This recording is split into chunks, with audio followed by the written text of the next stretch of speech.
Alrighty, these are 5 ideas for the UFC to consider. I've been watching the UFC for the past 2 decades, and while I generally think the direction of MMA is trending positively, it seems as if the UFC is hitting a snag in terms of promotional consistency lately. This second headline here was the one that motivated me to organize my thoughts together and list out some of the things I think the UFC could consider to fix this situation. These are 5 options I think the UFC could consider to boost their reach and consistency. My hope is someone from the UFC office will magically somehow see this and stick around for the last idea, or at least skip to it before clicking off. Anyway, here is the list ordered from least to most realistic to implement. Number 5, move to the tough model scoring system, as in the Ultimate Fighter. 2 rounds with a possible 3rd round overtime. The UFC has a bit of a timidity problem. Finishes are declining. I see this as a natural byproduct of the professionalization of the sport. Fighters fight to win, and finishes are secondary. By making the 3rd round an overtime round, you add a sense of urgency to the fight and mitigate 3-round lay-in praise. While this has negatives in terms of losing some amazing comebacks and being detrimental to fighters with better gas tanks, it offers an exchange of benefit to pacing, likely making events go from 2 to 3 fights an hour to 3 to 4 fights an hour. They could have 16+ fights on a card, potentially. It may also be beneficial to fighter longevity. Maybe we'd have shorter average fights, but fighters with careers with more fights in them. Maybe this idea would be best only applied to prelim fights. The main event of the prelims could be 3 rounds. Close fights going to an overtime round is exciting, and fights being more segmented may boost judging accountability. There are also many more female fighters on the roster than there used to be, which are fights that are nearly twice as likely to go to a decision. So I have that idea at number 5. It's very tricky probably to implement well, but I feel like there might be something there, especially in terms of viewership. I don't have this written down, but I just feel like it's easier for a normie to digest a 2-round fight and then an overtime versus having them watch the 3 rounds and then be like, oh, I don't know why this person won and this person lost. It's just more condensable in this way. But maybe it's best only for the prelims. Number 4, open up heavyweight. It's time for the UFC to raise or eliminate the heavyweight weight restriction. Maybe add a cruiserweight at 225 or 235. It's just always bothered me that the NCAA wrestling heavyweight division caps at 285, but the UFC is 20 pounds less. In my eyes, the heavyweight strap and title of baddest man on the planet should not exclude literal giants from competing. Who knows who may dismiss fighting as a pursuit just because they are so big or because they don't want to cut weight. Why make heavyweights have to cut weight at all? Let them go in at their biggest and baddest. Imagine the athletes resigned to sports like football or strongman competitions because of their size, having the option to pursue fighting.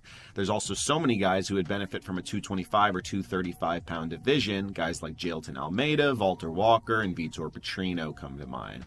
Plus, I'd love to see a sumo wrestler in the cage someday. One of the really big ones. That would be cool. Number 3, updating the price model. This to me is the elephant in the room. The value proposition for watching the fights is just not correctly balanced at the moment. It's expensive to be an honest ESPN Plus having, pay-per-view buying fight fan.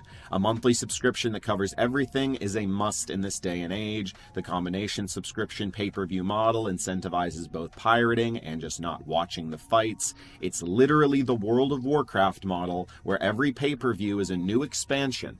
It's honestly baffling to think about it that way. We're in a time where holding audience attention is the name of the game.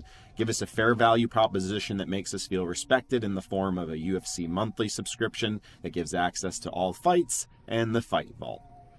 I believe this would not only increase viewership and viewer retention, but also increase people's willingness to spend on UFC merchandise. And before anybody says, yeah, but the pay-per-views really aren't that bad if you've got a few friends to split it with, Let me remind them that we live in the age of male loneliness. The primary demographic the UFC is targeting includes a significant number of men who watch the fights alone.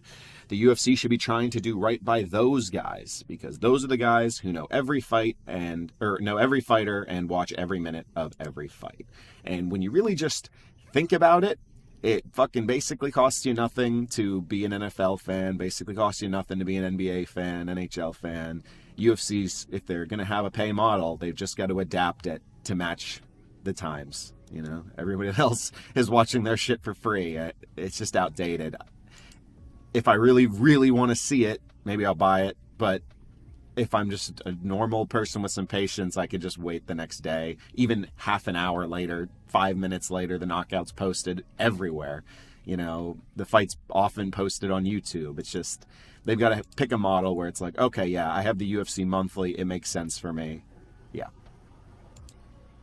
All right. Bonuses for every fight that finishes. This is a simple one. Make it 10,000, make it more, make it less, make it whatever, but make it so that every finish in the UFC is paid a performance bonus, even if it is significantly less than the bonuses for knockout, submission, or fight of the night. The UFC is notorious for having a worse revenue share than the rest of the major sports leagues. Right that wrong in a way that also turns every fight into the opportunity for a bonus windfall of cash for some fighters and corners who could really use it. It also is great optics for the viewers at home and for the prospective athletes picking which sport to pursue. If I go to the UFC, I get 10,000 a knockout no matter what, would be an incredible incentive for people to make the decision to pursue fighting, and it could be an X factor in getting fighters to show more initiative. Yeah, that one's easy to implement. All right, now it's time for number one. The best idea I have that costs the least amount of money that yields back the highest possible financial return. An idea which takes nearly no effort to implement. I give to you, please like and subscribe if you have enjoyed the video, at the top of our list, at number one,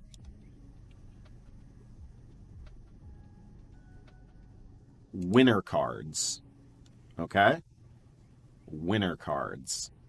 At the conclusion of every fight, before going into the back, ideally on the commentary table for photo opportunities, the winner of the fight should sign a collectible, true one-of-one trading card that is then randomly inserted into whichever brand the UFC decides to give the Golden Goose to.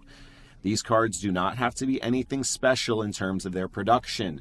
They could be as minimal as just the names of the fighters printed on the card with a space for the winner to sign, or as much as having a pre-fight face-off graphic design. Either way, the collectible value of something like this is honestly immeasurable. Imagine that someday Ilya Topuria and Islam Makhachev actually do fight. How much do you think that winner card would be worth? How about John Jones and Tom Aspinall? How much would the Max Holloway knockout of Justin Gaethje winner card have been worth? That sort of appeal to the fandom really brings attention to the sport. Someone could pull a card and have a new favorite fighter and an asset that could appreciate radically over time. Dana already enjoys the novelty of trading cards. Why not truly change the game and give your fans grails that are worth chasing? Okay, well, that's the video. I appreciate you for sticking around, and I hope you enjoyed it. You know what? Here's a bonus one. Get rid of Power Slap. Check out my video for that here. Dana, I love you. Please, please, please, please, Dana. Please. Please give me a job. Please, Dana. For real. Please. Please. Please.